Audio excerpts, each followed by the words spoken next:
You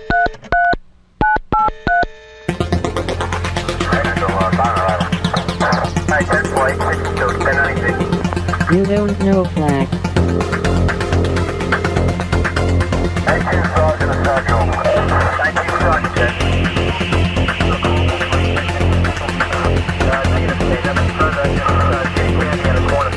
You don't know Flack.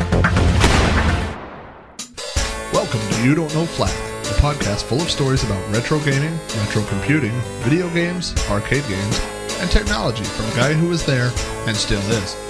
My name is Rob O'Hara, but for the next 30 minutes, you can call me Flack.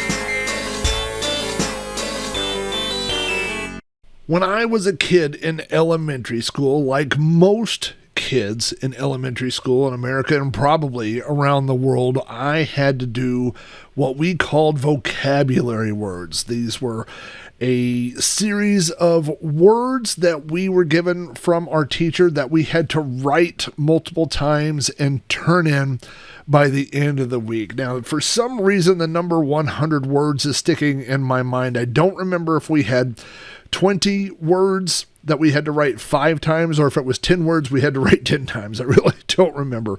But the takeaway was we had these spelling words and vocabulary words that we had to do on a weekly basis. Now, throughout elementary school, I was probably one of most of my teachers' most challenging students. I was a very early developer.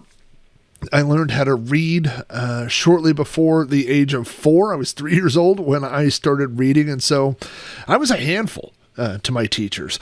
I remember there was a story that my parents told me later in life that on the first day of second grade, my teacher had sent home a note and said, a note to my parents that said, "Robbie knows everything I'm about to teach in second grade."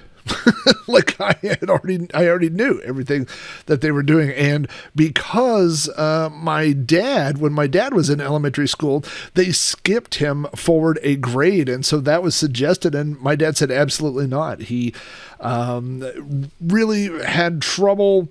Not trouble, but he found it challenging because he was a year younger than all his classmates, and he didn't have a good experience with that, and he didn't want to do that for me. So I was not going to skip a grade.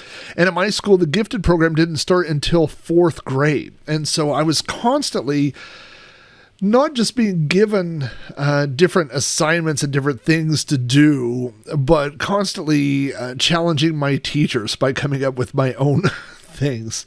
I remember in the beginning of 3rd grade, we were given a math workbook, and this was a workbook full of math problems that we were supposed to do throughout the entire year. And I took it home the first Friday after the first week of school and brought it back on Monday, and I'd done the entire workbook. I'd filled out the entire thing, and my teacher, for some reason, I remember her being somewhat upset about that, and I'm not sure why. But she was not happy that I had done that. So anyway, back to these vocabulary words. We had been given this assignment where we were given a set amount of words. We had to go and write them 5 times or 10 times and turn those in by the end of the week. And so the end of the week came, all the kids turned theirs in, and I turned in a piece of paper that had been printed out at home from our Apple II computer. And the teacher said, "What is this?" And I said, "It's my vocabulary words." She said, "You're supposed to write them." I said, "Well, I typed them." And she said, "Well, you can't type them. You got to write them." Because that's the thing, is you're practicing writing words so that you'll know how to spell them. And I go, "Look, I spelled them all right." I did know how to spell them. And she said, "No." And so I do remember having this little argument with her. And the thing was, whatever I had used was this really, really elementary word processor for the Apple II. I don't think it probably had spell check. And I think back then, I mean, this is before we had a computer mouse. So copying and pasting text and things like that was usually more trouble than it was worth. It was easier just to type a word 5 times in a row. And I do remember that I think 1 or 2 of the words had actually been misspelled, like I had typed them incorrectly. And to me, this response to the assignment made sense because I thought in the future, I'm going to be typing much more than I'm going to be writing things by hand. So it made sense to me. It didn't necessarily make sense to my teacher. But anyway, I'm sharing this story with you because I want to set up the fact that there were a lot of assignments in grade school where I did strange or different assignments than the other kids did. And on today's show, we're going to talk about a commercial that I made for a product that I invented called the Pet Stick. So, welcome to You Don't Know Flack. I have a couple of things that I would like to mention to you all before we get started with the episode. I know I'm kind of freestyling this episode. I'm just I'm going to try to streamline some of my podcasts and my recordings just so it makes it easier for me to get recordings out. I don't necessarily think that I'll be doing them all in this manner, not all this much freestyling, which is a lot of freestyling. But I am on this one, so that's where we are today. I thought it was more important for me to be able to record an episode and get it out than it was to go through a lot of the rigmarole, the old processes that I have established for You Don't Know Flack. So a couple of items of business, as people say. First of all, I hope everybody had a great Christmas and had a great New Year's Eve. I would say in our family, we have certain holiday traditions. I almost said rituals. They're not really rituals, but holiday traditions. My wife likes to throw the family New Year's Eve or a Christmas Eve party. We don't have a New Year's Eve party because we are old. We are old people now.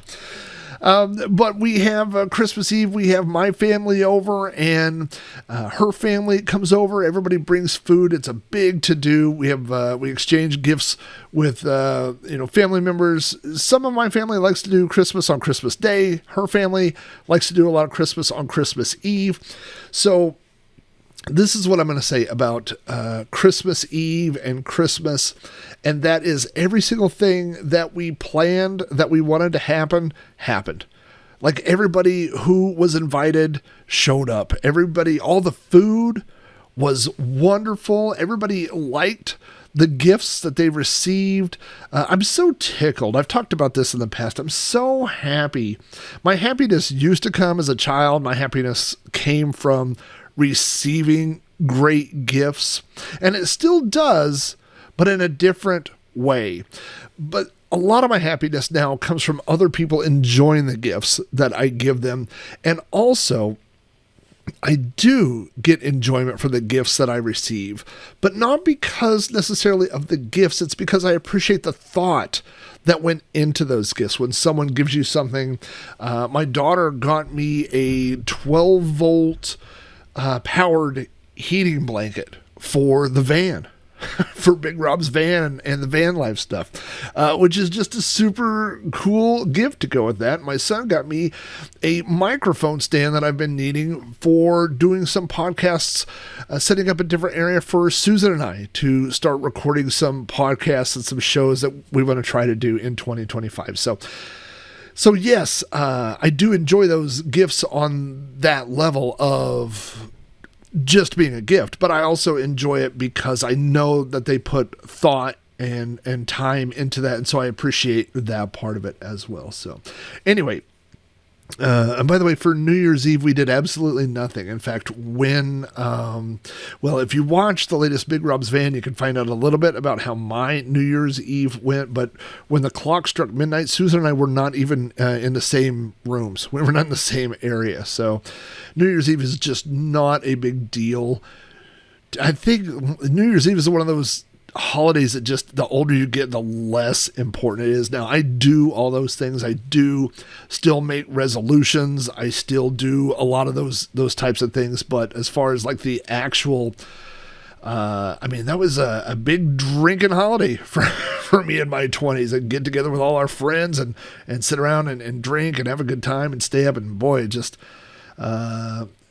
when you get older, that just seems, it's just less important, you know. I really, like, I don't want to be on the roads. I don't want to be out after 10 o'clock on New Year's Eve. So that's where I am in life. So anyway, we had an absolutely great holiday. I hope you did too. I hope you were able to spend it. I like to say things. I've learned this. This is something that I've learned over the past few years, and something that I try to remember.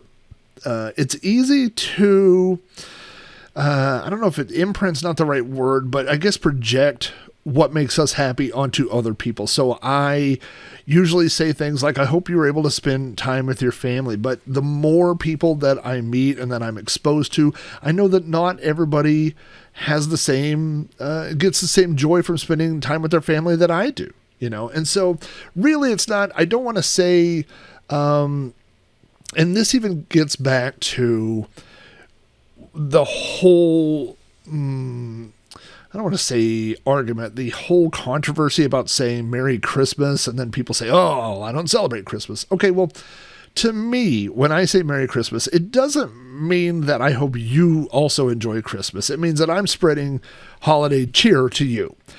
So whether that's a Merry Christmas, a Happy Holidays, a Happy 2025, whatever the words are, the sentiment is the same.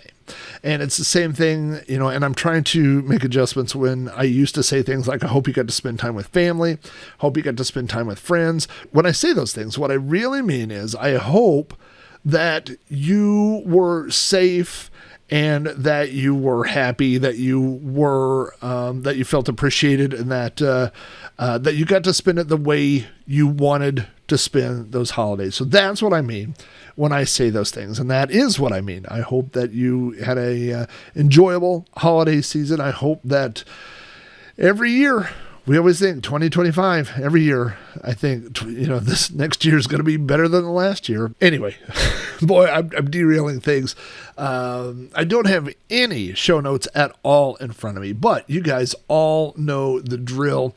If you want to get a hold of me about this topic that I'll be talking about this week, you can always email me at robohara@robohara.com. I've also added on my website, robohara.com/links, and that has links to my Twitter, my Blue Sky, my Instagram, my Patreon, all those things. You can just go to one place now. You can go to robohara.com/links and find links to all those things. The one thing that doesn't have a link is to the You Don't Know Flack podcast hotline, which is still 405-486-YDKF. I get a notification about once every 3 to 6 months from Google that says, hey, are you still there? Nobody's left a message.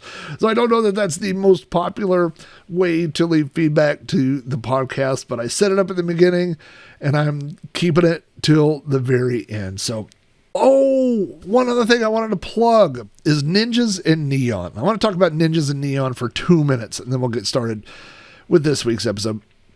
A couple of years ago, I started a website called Ninjas in Neon, and if you've never heard of it, it's because I specifically did not tell you about it.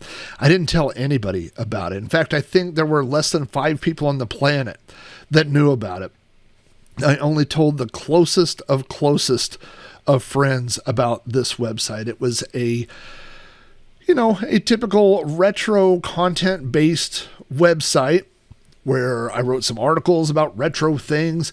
And you might be wondering, well, why didn't you tell anybody about it? And, I went to great lengths to make sure my name was not connected to it. I think I registered a fake name or fake email address to register the domain just so that it wouldn't be tracked back to me. And the reason I did this is I wanted to prove to myself that I could still start up a website with none of my associations, with none of my friends, with none of my followers on Twitter or Facebook or anything like that, none of you guys, and make it a success. And what I proved to myself very quickly was I cannot.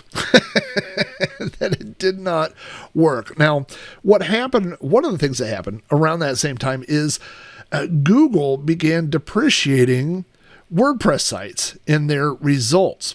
So back in the day, when I would write a blog post about a specific topic, someone might type in searching for information on that topic, and they would get a link to my WordPress site. That doesn't happen as much as it used to. Those WordPress responses are much lower in Google's algorithm. And so even though I was writing these retro style articles, literally nobody ever found them. I could look at the traffic on the website and it was zero. Many days it was zero. And so I kind of got disheartened and I set it aside and I ended up letting the domain go away. I didn't renew it, and I deleted the website. I deleted the WordPress website and the database. It was all gone. And then I got to talking recently with the Retroist. We were talking about stuff, and the Retroist has moved the back end of his retro content over to Substack. Now, I'm sort of familiar with Substack. I'm a lot more familiar with it over the past 2 weeks. But Substack is kind of this combination. It's kind of a blog, but when you subscribe to someone, you get newsletters emailed to you of their blog posts. So it kind of has that email mailing list type of angle. But there's also some social media stuff built into it where you can like posts and leave comments and stuff. It has a lot of things, a lot of interesting little pieces that go together. And he said that he really liked this. And I got comments from some other people, Boat from Boatakar, I should say, from the Amigos, and several other people said, there's blogs are kind of evolving a little bit, and so I know I heard from Vic Sage, I heard from lots of you guys. I really appreciate it because I got to tell you, there's a lot of this, whatever this hobby is, that feels like you're shouting into the void a lot. You make a podcast, you don't get any feedback, and then you wonder, did anybody hear it? It's if you create retro content in the woods and nobody's there to hear it, did you write it? Did you create it? So anyway, and in conjunction with this, I wrote a blog post on robohara.com that was basically like, I think my blog is dead. Like nobody's coming to it. Nobody's doing anything. And a lot of you guys responded to that post. And again, it really kind of validated to me that you guys are still there. And that felt really, really good. I don't like the term content creator, but I use it. And as a content creator, it's always good to just have one person say, hey, I read this. There was some guy, and I forget his name, but some guy said, hey, I don't think I've ever commented, but I'm from Iceland, and I read your blog, and I read that comment like 10 times. I was so thrilled to read that. So anyway, so here's what's happened. Here's what's going on, and then we'll cut to the episode. RobO'Hara.com, nothing is changing. So I just wrote a blog post today about a guy that sideswiped my car on Black Friday. If you're interested in that, that's at RobO'Hara.com, and RobO'Hara.com is going to continue to be those sorts of stories and things that happen in my life, the things that are going on. Could be retro, computer related, technology, whatever. Anything that I want to write about is going to be at RobO'Hara.com. However, over at ninjasandneon.com, which I just got the domain forwarding and all the DNS stuff is all working now, goes to this Substack page, which is, that's what it's called, Ninjas and Neon, and that's where I'm going to be posting those little retro type blog posts. These things are, the 200 to 500 word shorter articles about some retro item. I'll probably be doing 2 to 3 posts a week. There's a whole no pun intended, layer of Substack where you can pay, you can tip, you can do things like that. I did not set any of that up. My intent is not to make any money off of that retro content. I have my patrons that support me that I'm very gracious for. I have, other ways that I don't want to say make money, but that supplements, that pays for the hobby, right? And all that stuff is great, and I don't need to add to that, and I don't want to add to that. So if you see anything, if your association with Substack is, that's a way for people to make money, that's not what I'm doing it for. Go to Substack, go to ninjasandneon.com, and it looks just like a blog. And if you hit subscribe, then you'll get, whenever I make a new post, it'll email you the post. That's all there is to it. It's not, there's no nefarious things going on. So I think some of the posts, I have a post about a Weeple that I own. I have one about a ET Halloween mask. I have a few other things like that I've been posting and getting some content up there. So if you like that kind of stuff, go to Ninjas in Neon. And by the way, the name of the website, I was really just trying to come up with something like, when I think of the 1980s, like the early 80s, like if I just close my eyes and I'm like, you know, there's a million things that we associate with the 80s, right? Like there's Rubik's Cubes, there's Teddy Ruxpin, there's I'm just thinking off the top of my head, right? Like there's Smurfs and there's Strawberry Shortcake and Atari and all these zillions of things, right? And it was like when I close my eyes and I just think of like the coolest room, the coolest 80s room, like what do I imagine? And I just imagined this like old school ninja poster on the wall, and it's just being lit up by neon coming through the window. Like it's illuminating the window through the blinds. You know, you get that reflection of neon lights on this ninja poster. That's all there is to the name. So the blog itself is not about ninjas. It's not about neon. It's not about any of that. It's just, you know, that was just the vibe, right? Like that's the vibe. Like what is this cool 80s room? You know, in my imagination, and that's what it looks like. So anyway, that's where the name comes from. Doesn't mean anything. Go there, go read some retro content. And that is that. Let's get on to this, in which we're going to talk about a commercial I made in 3rd grade for Pet Sticks.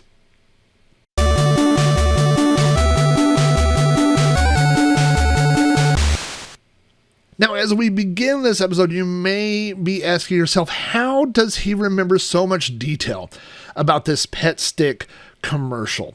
So let me lead with the headline, and that is that I have this commercial recorded on a VHS tape, and I still have it.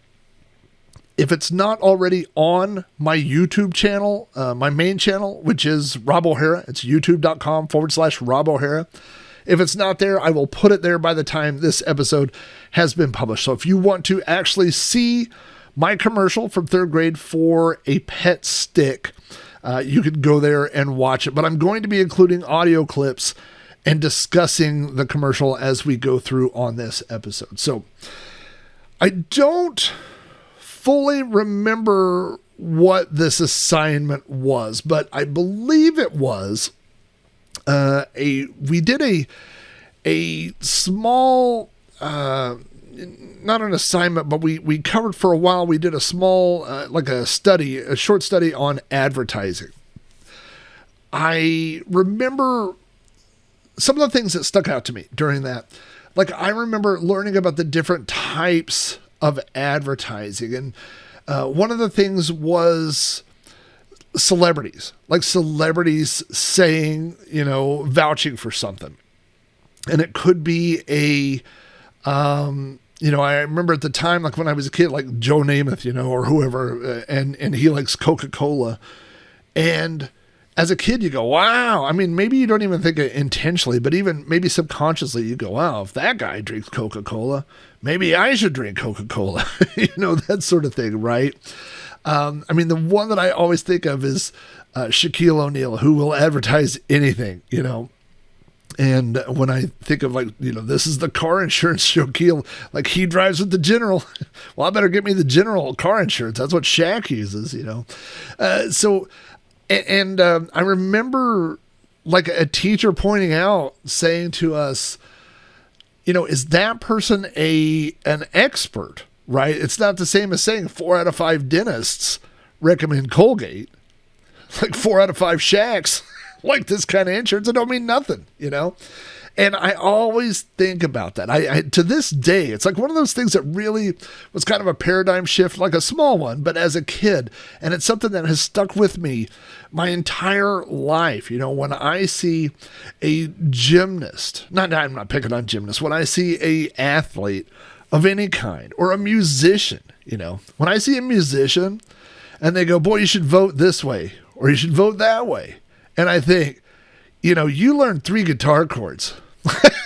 That does not make you any sort of expert on the government, you know, or, you know, people that are actors, and they say, boy, this is how you should live your life. This is what you should do. And I think, you got good cheekbones. Like, that's the only difference between me and you, is that your face is beautiful. And mine, I've got a face for podcasting. So it's a whole thing. I mean, it just really, really made me think about stuff like that. And by the way, I always do point out that doesn't mean that you should never listen to those people. Like, those people may have a point, right? Like, I'm being very cautious not to call out like specific actors or specific musicians, because the point is not what their stance is. The point is that they have a stance.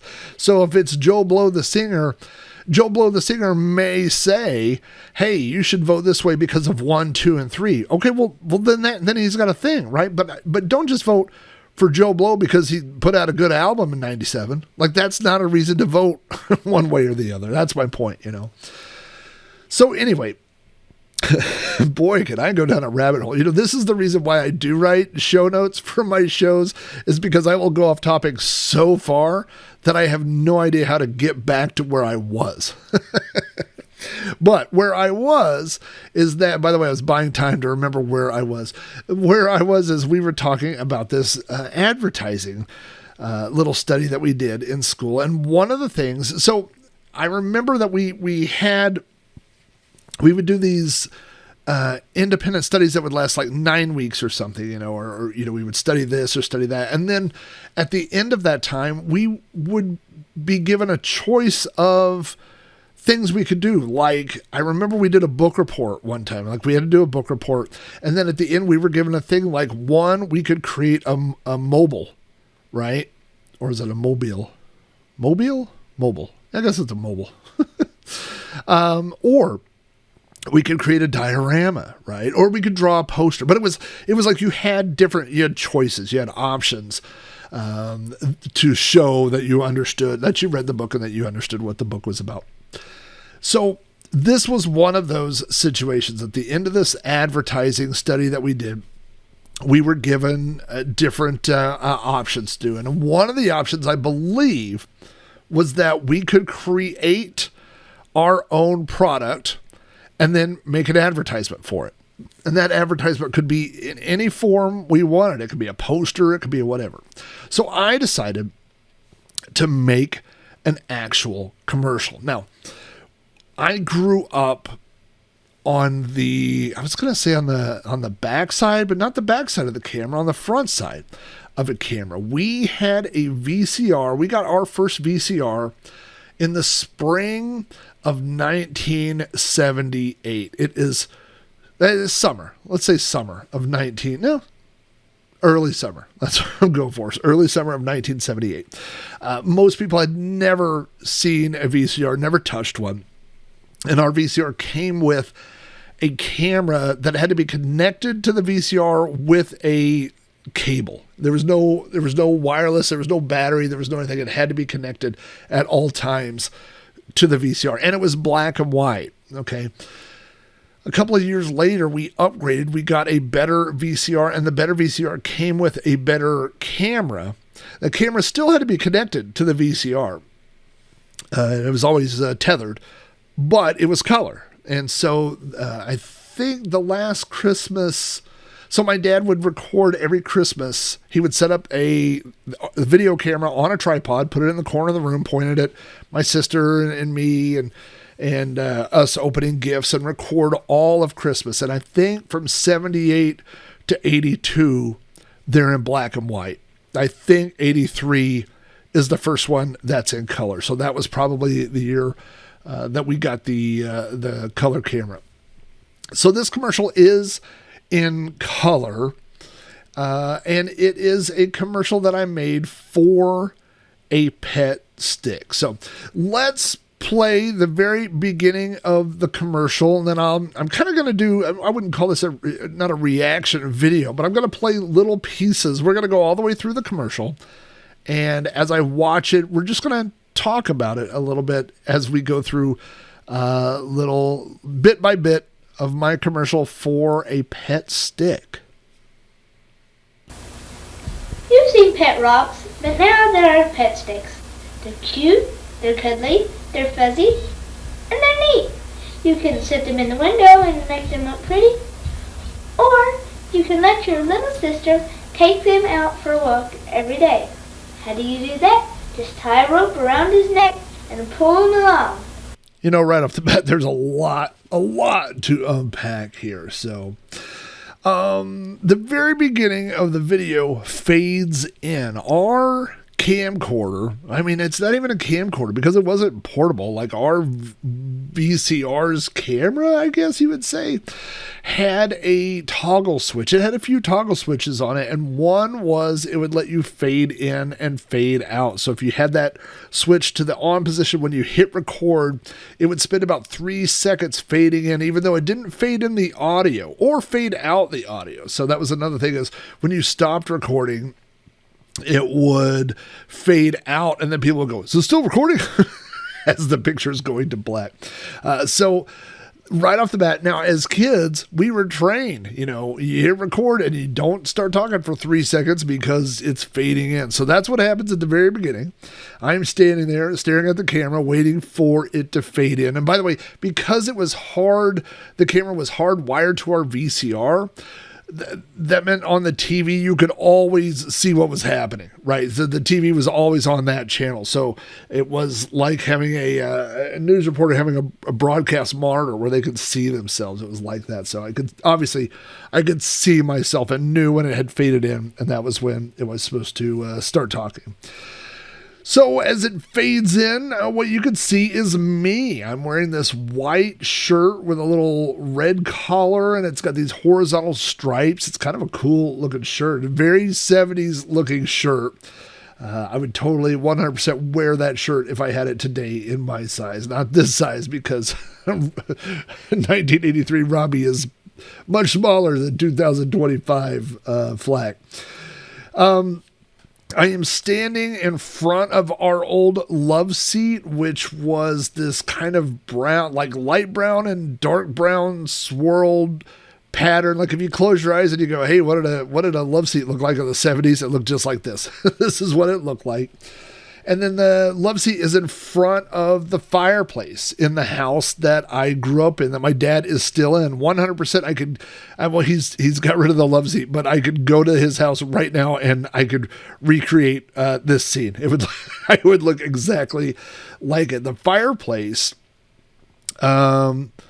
it has like a gold metal around the fireplace, and then there's this little. The whole fireplace was done with big rocks. So the whole wall that the fireplace is on is rocks, and then there's a little, whatever the part is down at the bottom that sticks out. That part is done with rocks, and this is what strikes me as seeing this, is that there's no gold tree. My mom, I think through Avon, I want to say, bought this giant gold tree, and I don't remember it not being on the fireplace. But when my parents got separated, my mom took the tree, and so it's not there now. So it's funny that it looks just like the way it looks today, but in my mind, that tree was always there when I was a kid. So the golden tree is not there. So as it fades in and you see me standing there, I am holding a pet stick. I made a pet stick. This pet stick has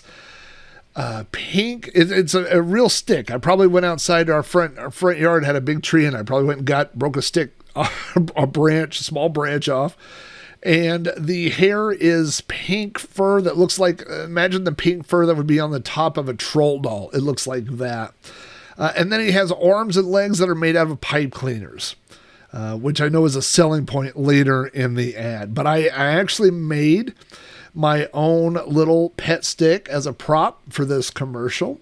So then I started talking. You heard me say, if you remember pet rocks, well, this is a pet stick. Well, I never had a pet rock, but everybody knew about pet rocks. Pet rocks were a huge, it's a great marketing story. Like people were able to put rocks in a box and sell them as pets to kids, so it was a huge marketing success. So this must have been some sort of play off of that. But again, I don't even know that I knew anybody that ever had a pet rock, but it's just part of the like everybody knew, right? Like everybody knew about pet rocks. Then I'm trying to sell you, I guess, a pet stick, and I say that they are cute, cuddly, fuzzy, and neat. I don't know that sticks are any of those things. Like, you ever see a stick and you're like, man, look how cuddly that stick is. Which one? Oh, the one with the pipe cleaner arms? Like, I don't know that those are good selling points for a stick. Cute, cuddly, fuzzy, and neat. And then I suggest that you can sit them in the window and make them look pretty, which is such a weird thing to say. And, you know, I have to say this, like back in the day, like if I were a kid doing this, I'm sure this whole thing was a one take thing. I probably sat down, came up with some things to say, and then sat down and did it, you know. So I don't remember putting a lot of thought into this script. I don't really remember recording it, to be honest with you. But yeah, it's just kind of weird that like I put it in a window and make it look pretty. Like, I don't even know what that means. You know, I mean, I guess it means like you could just display it in a window. Like I should have said that, right? Like, I should have just said, you know, you could put it on display in a window. Or then I said you could let your little sister take them out for a walk every day. And then I said, how do you do that? You tie a rope around its neck and let her pull them along. Well, this is a weird suggestion, but I'll tell you something that I think is interesting about this. This does not sound like something I would have come up with, to be honest with you. And the way that I say it in this little commercial, it sounds like something my mom would say. And I wonder, like I said, I don't remember personally, like I don't remember doing this or saying it, but I can't help but think maybe my mom said something like, you know, like I said, hey, what are some selling points I could come up with? And then she said that. She said, well, you know, your sister could take it for a walk, just tie a rope around its neck and pull it along, you know? So it doesn't sound like me. It doesn't sound like something I would say, but it does sound like something that my mom would say. It's almost like I'm saying it like with her inflection. And I'll tell you the other thing about that is when I was a kid, I don't know if you, and I think they still sell these, but we would go to the fair.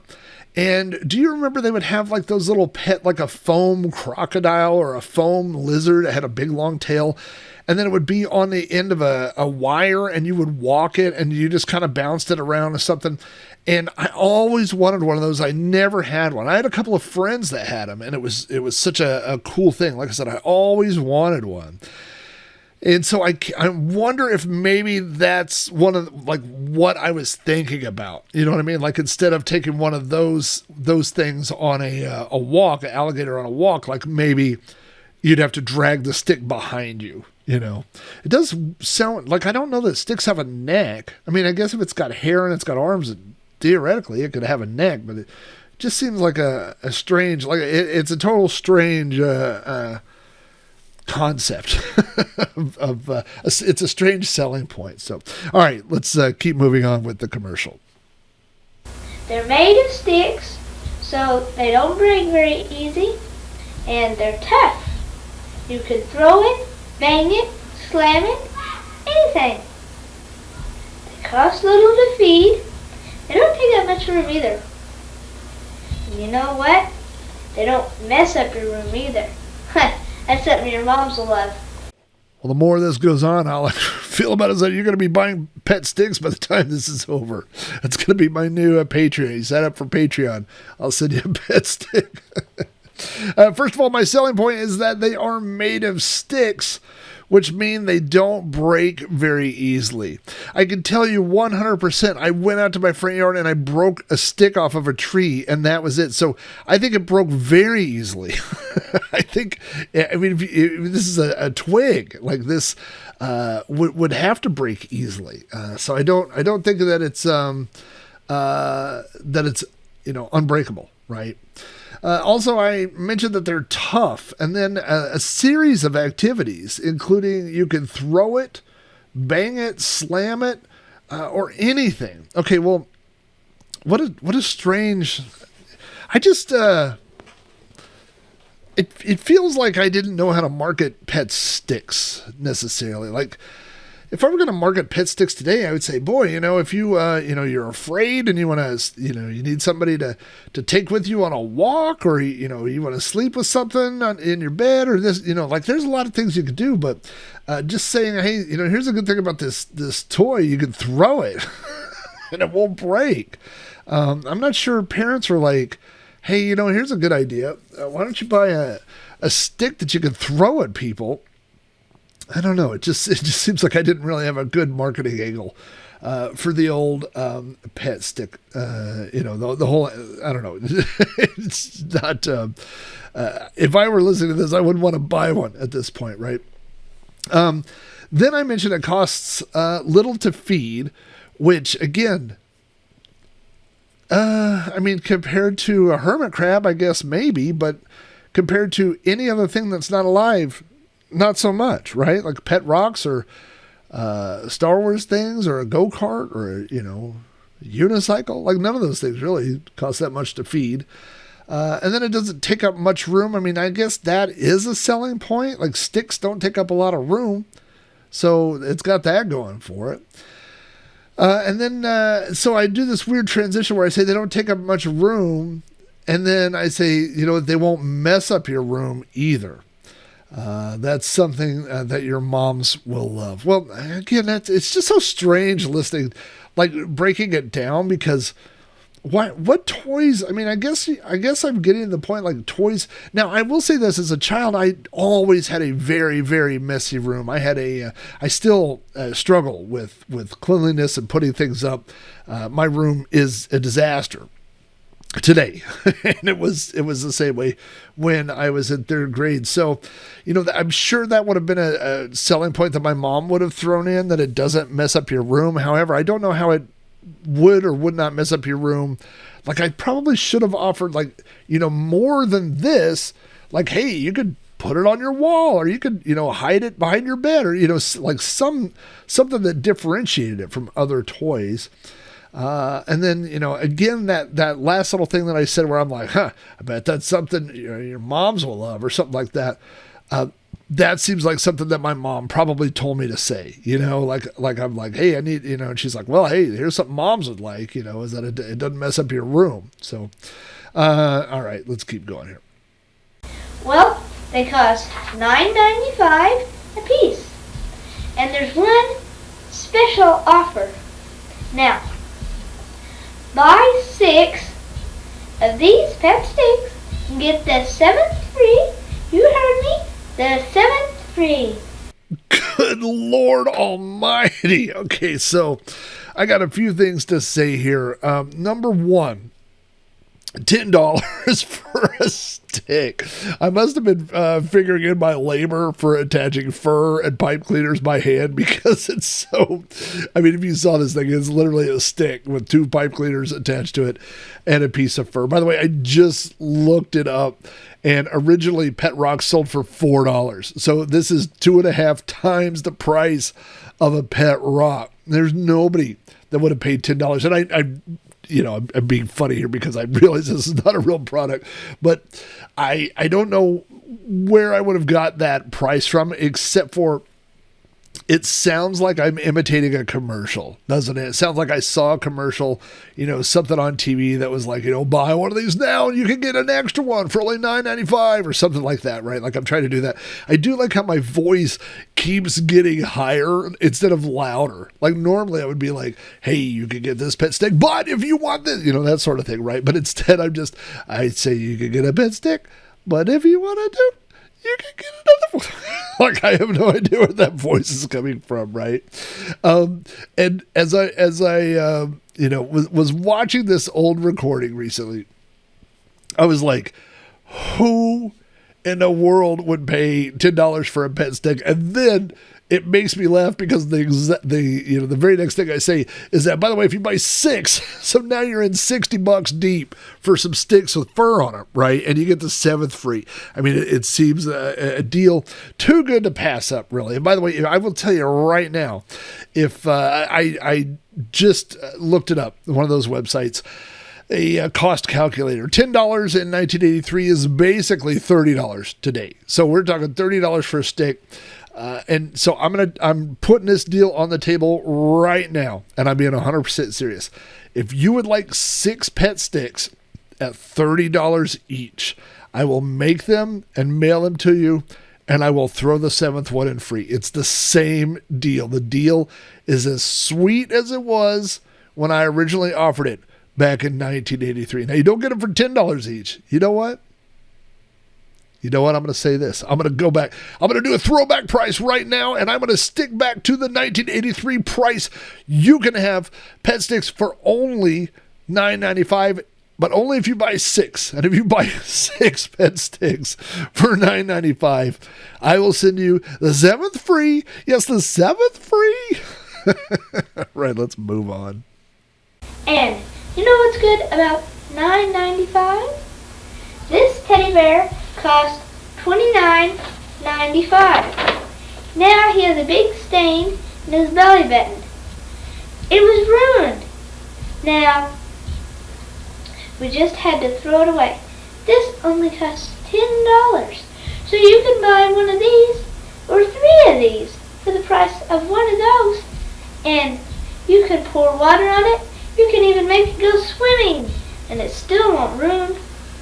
All right, so we got some more hard line sales pitches going on here. And the first thing we have is another prop. We've been dealing with the first prop, which is the pet stick. But now, and I didn't notice this before this moment, but as I turn around, there is a paper grocery sack behind me on the love seat, and sticking out of the top of it are 2 legs from a teddy bear, which I instantly recognize as my old teddy bear, my childhood teddy bear. Oh my God. And I haven't seen that thing in forever.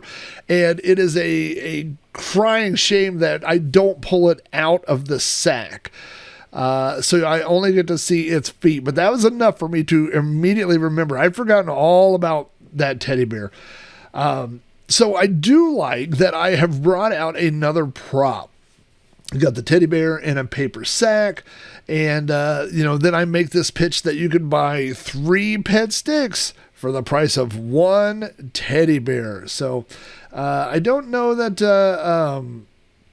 Still, I don't know that that's a great deal. I mean, I think if you told kids, if you gave them an option between 1 teddy bear and 3 pet sticks, I gotta feel like they're probably going with the teddy bear still, but you never know. But that's a pretty good pitch. Now, the other sale pitch that I come in is that the stick won't be destroyed by water. Right? Like you can put it in water, and then I do this thing where I go, you can even make it go swimming, and I make a big gesture of it flying through the air like it's swimming. I think really the takeaway here would have been that it floats. Like, I don't know why I didn't mention that sticks float. Like, if I were making this today, I would, that's exactly what I would say. I was like, by the way, not only does this not get ruined by water, but it floats, so you won't ever lose it. Like a teddy bear would sink to the bottom of the pool, or something like that. So it just kind of shows when you're a kid, like you don't think logically, you don't think about all the big takeaways. You just think about whatever the little things in front of you. Now, one thing I want to mention during this, and this is something that is just a bygone, I guess, of old days, is throughout the video. And you can hear it in this past clip, and I've heard it, you can definitely hear it in the first clip, is our camera was super noisy because it had this autofocus.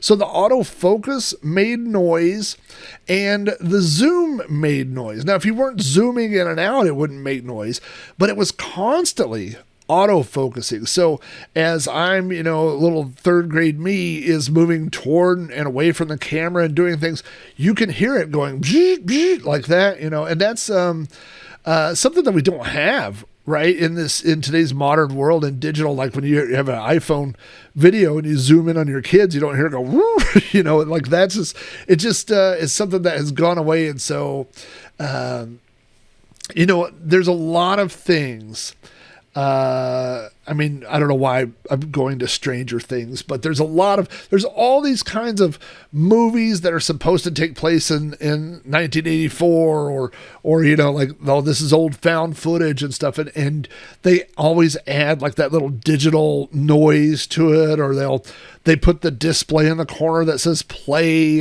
or put the time on there and things like that. But most of them don't have the noise of the camera constantly going, which is on all of our home movies. They're all like that, you know? So anyway, it's kind of, in a weird way, it's nostalgic to hear that. It just reminds me of our old home movies. The other thing that jumps out at me from this part is whenever I talk about how the stick won't get ruined, but I don't say ruined. I say ruin. Like, it won't get ruined. Now, here's the thing.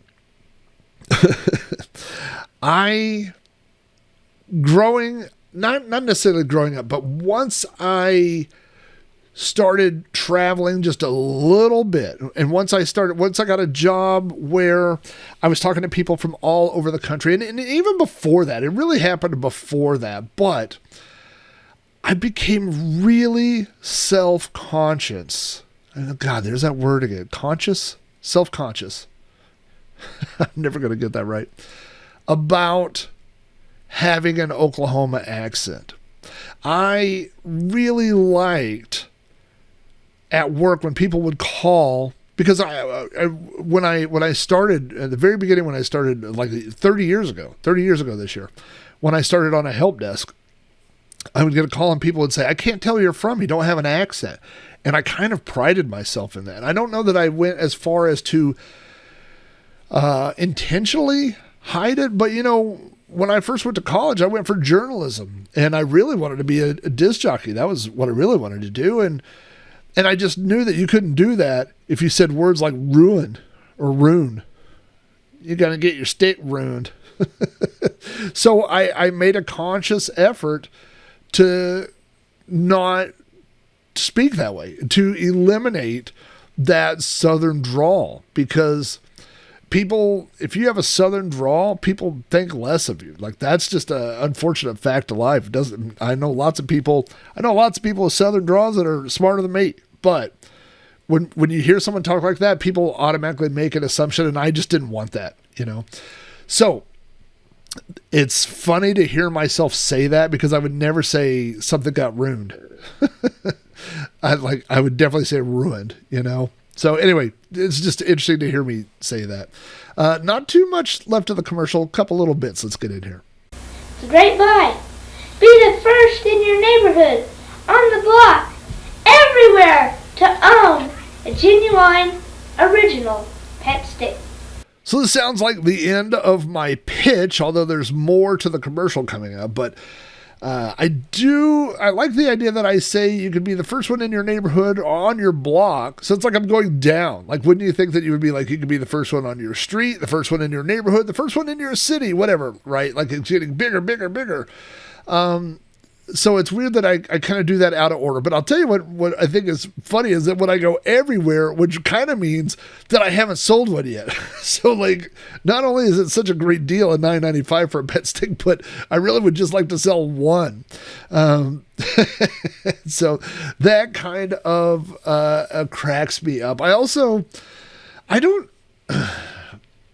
wonder if at that age I had a concept of counterfeiting things, right? I don't really know. Like, it doesn't seem like something I would have thought of, like counterfeiting. I don't know, maybe at that age, but it's like an original pet stick, you know?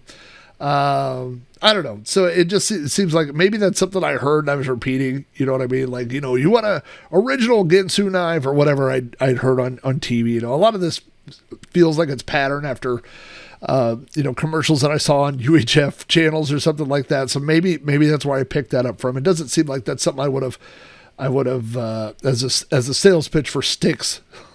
Like, one of those cheap knockoff sticks that someone just broke off their tree, which is exactly what this one is. All right. So now we're going to get into kind of an interesting little part of the ad. You've heard of pet rocks. Now there are pet sticks. 20 poses in all. Pipe cleaner arms allow the arms to move. They're available at Walmart, Snyder's, and at your local supermarket. Okay, so first of all, that is my mom who is doing her part of the commercial now. Now, nothing has changed. I'm still standing in front of the camera. My mom is behind the camera and working the camera.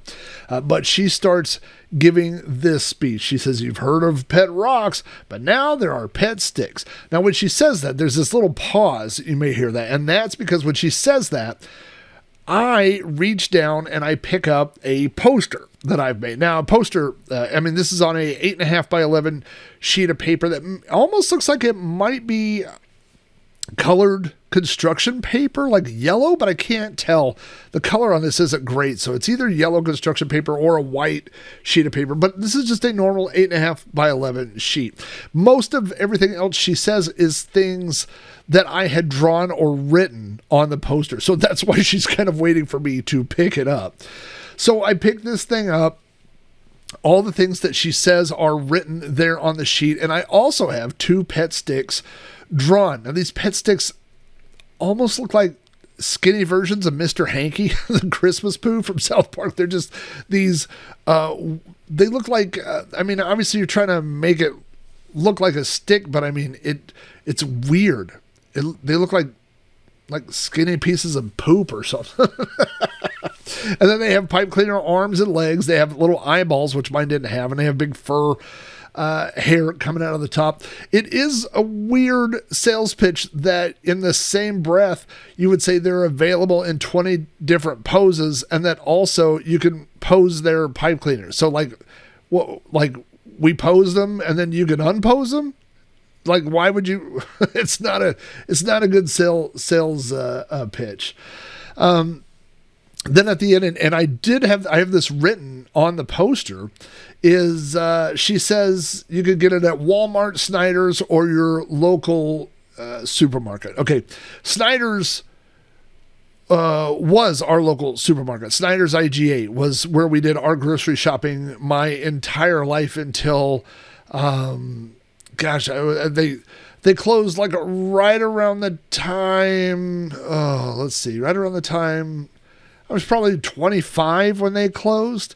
But that's where, I lived in Yukon, a town of, 25,000 people. And until we got a Walmart, that was our only grocery store. That's where all 25,000 people went and got their groceries. Everybody went to Snyder's. We used to play a game. My sister and I would play a game. When we went to Snyder's, we would say, let's see if we can find at least 3 people that we know. And it could be a classmate. It could be a teacher. It could be a neighbor. But we always did it. There were always at least 3 people in Snyder's that you knew. I could do a whole podcast about Snyder's. It wouldn't be that interesting. I could tell you there were a couple of arcade games by the door. They had Moon Patrol and Galaga, I think. By the front door, they had a magazine rack.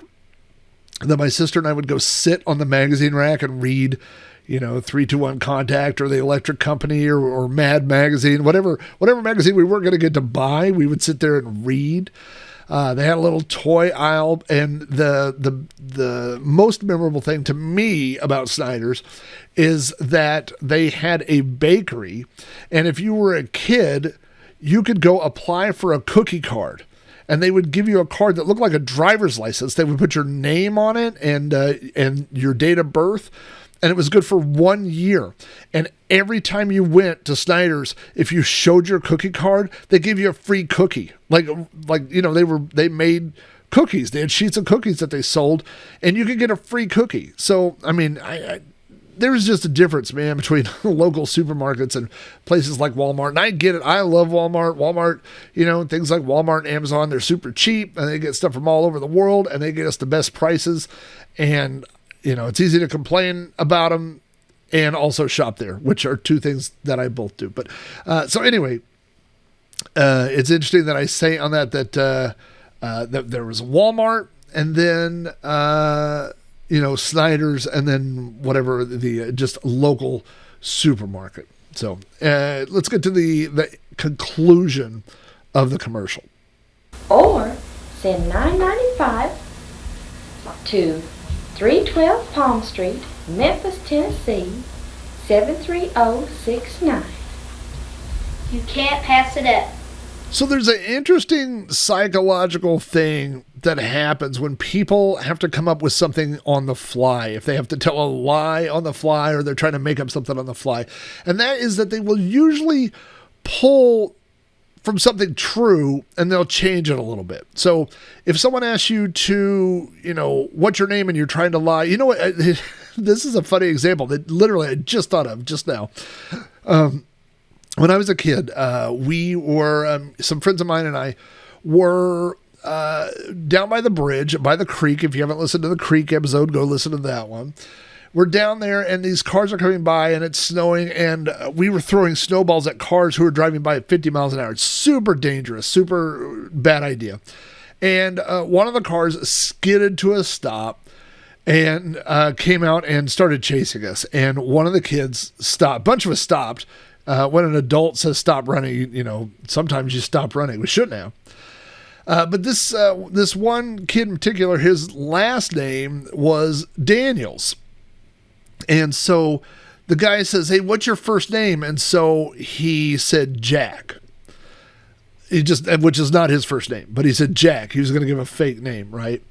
And then he said, what's your last name? And then he just panicked and he said Daniels, which is his last name. And then the guy goes, your name is Jack Daniels, which would be a great name for a kid. That was not his name, but it's that sort of thing where when you're put on the spot, people will draw from their own memory, draw from things that they know. They'll just change it, right? Like if somebody says, come up with a fake name, you're not going to go, oh, my name is Poindexter. You're going to go, my name is, Bill. Or, my name is, Jeff. Like my friend's named Jeff, right? Like you'll go, oh, yeah. So people will do that. That's what they do when they have to think quickly. So in this last part, my mom says you can mail $9.95. So I guess shipping and handling was free. I guess I'm taking a little bit off the top here on the old pet stick thing. I'm already losing money on my business. She gives this address that you can mail this to. Now, I don't know if she had this address figured out in advance or not. It's not on the sign, and I don't remember. It's just been too long. So if it was something that she thought out in advance, it's not on the screen. It's not apparent. But she says 312 Palm Street, Memphis, Tennessee, 73069. Okay. So I'm taking apart this address. Now, I'm going to tell you right now, I have no idea. I need to ask my mom if there's any significance to a Palm Street. Because I'm not familiar with a Palm Street anywhere. But the first number, 312, she says 312 Palm Street. Okay, 312 is the area code of Chicago. That was the area code where my grandma lived and all my relatives lived. So we all knew, like growing up, I knew 312, I knew it was a Chicago area code, right? So it seems like a pretty big coincidence that she would say 312 when that's a number that's a number that we knew, right? So she says 312 Palm Street, and then she says Memphis, Tennessee. Now, this would have been right around the time we went to the World's Fair, which was in Knoxville, Tennessee. This is the same summer, and in fact, there are pictures of me at the World's Fair. The World's Fair was in 1982, that summer, and there are pictures of me wearing this same shirt. So what happened was on our way home from the World's Fair, as we were driving home from Knoxville, as we were in Memphis, Tennessee, someone shot out our window of our van. There was a bullet hole in the window and the window cracked. And then right before we got home, the window fell out. All the glass fell out.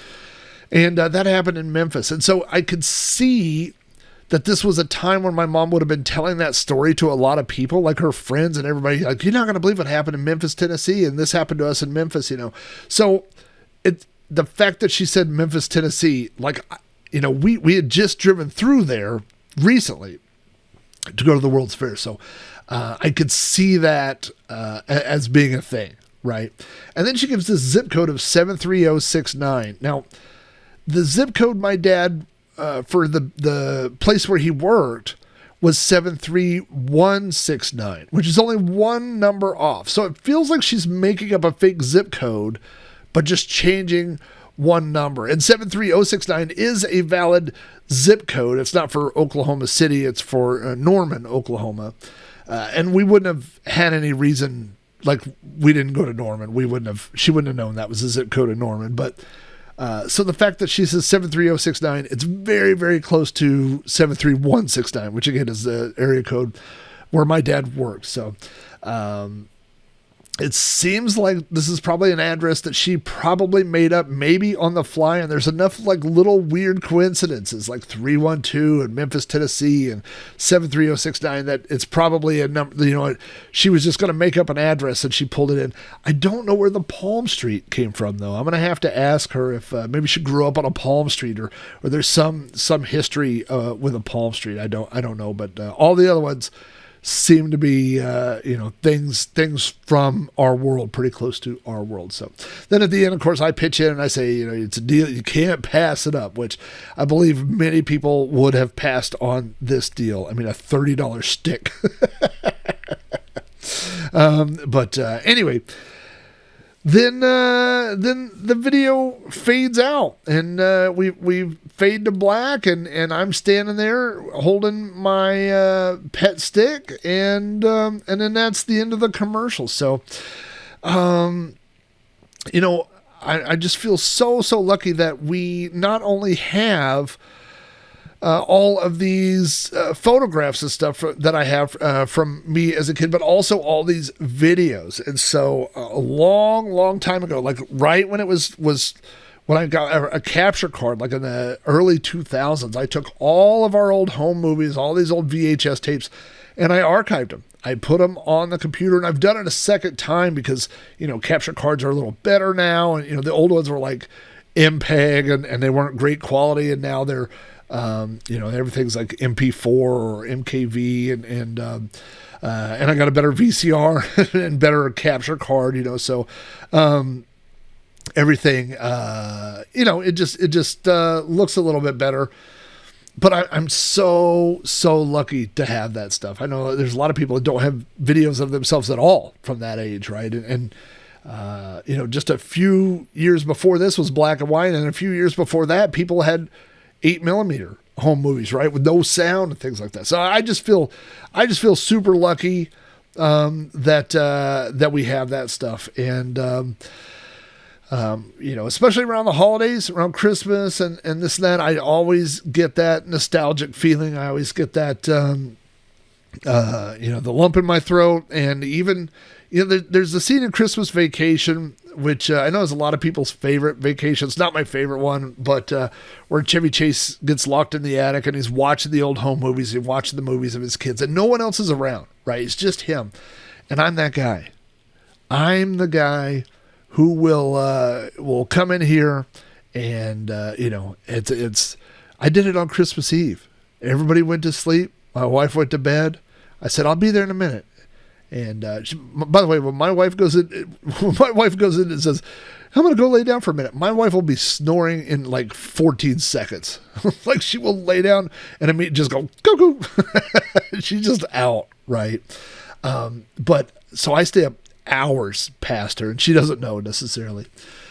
And that's what I did on Christmas Eve. I came in here and I just, I double click, I watch these videos. And of course now with cell phones and stuff like that, like I have a zillion videos of my kids, of Christmas plays and birthdays and different things like that. And I don't have as many from my childhood, but I do have some. And so I'll go through, I watched my old Christmases growing up and I clicked on random things and I ran across this one and I got a real kick out of it, so anyway, I just thought I would share this with you. A lot of people, it's funny when people say to me, like, when did you get into retro stuff? Like I was always into retro stuff. My whole life I've been into retro stuff. Like, when did you get into Atari? Well, I got into Atari when they were new, and people say, when did you like start wanting to be a podcaster or start to, like, my whole life? Like I was always that kid that wanted to get in front of a camera and just do something, just do, a show or a puppet show or play the guitar or sell pet sticks, whatever it was. I've been doing it my whole life, and I'm still doing it. And I'm glad you're here listening to me still do it. So that wraps up another episode of You Don't Know Flack. If you have feedback about this or any episode of the show, you can email me directly at robohara@robohara.com. You can join the conversation on Facebook at facebook.com/Robcast. You can follow me on Twitter, Instagram, and Blue Sky at Commodore. You can chat with me on the Amigos Retro Gaming Discord server or leave a message on the podcast hotline at area code 405-486 YDKF. You Don't Know Flack is made possible by my Patreon supporters. And I should say my very patient Patreon supporters who have put up with me over the past couple of months where I haven't been as productive as I would like. So, as I like to always say, we're back on the horse. We're recording and moving forward again. So thank you to all the guys like BPG and Center Reinhardt and Joshua Eckroth and Robot Doctor 82, Dave Zilli, Jason Palmer. There's just so many. Mitsuyama, Allen, Hennessy. I mean, I could go on and on. Thank you guys. I just appreciate your support so much. And it's kind of like, it's the same thing about getting the feedback on the episodes. Like whenever I post something on Patreon and people click like, or I get a response, whatever, I get so tickled that people would think enough of me or the stuff that I put out to, help me support it and help me keep doing it. So I appreciate all you guys. And don't forget, I did set up a free tier on Patreon. So if you want to go over there, you're not in a position to help support the show financially, but you're a fan and you want to see what we're talking about, there's a spot for you too. So go over to patreon.com/Rob O'Hara. You can sign up for a free tier and you are just as welcome as everybody else. For show notes and more information about my other podcasts, head over to podcast.robohara.com. And congratulations, if you made it this far, you now know a little bit more about Flack. I'm serious. If you're interested in one of those pet sticks, let me know. I'll see you here next time.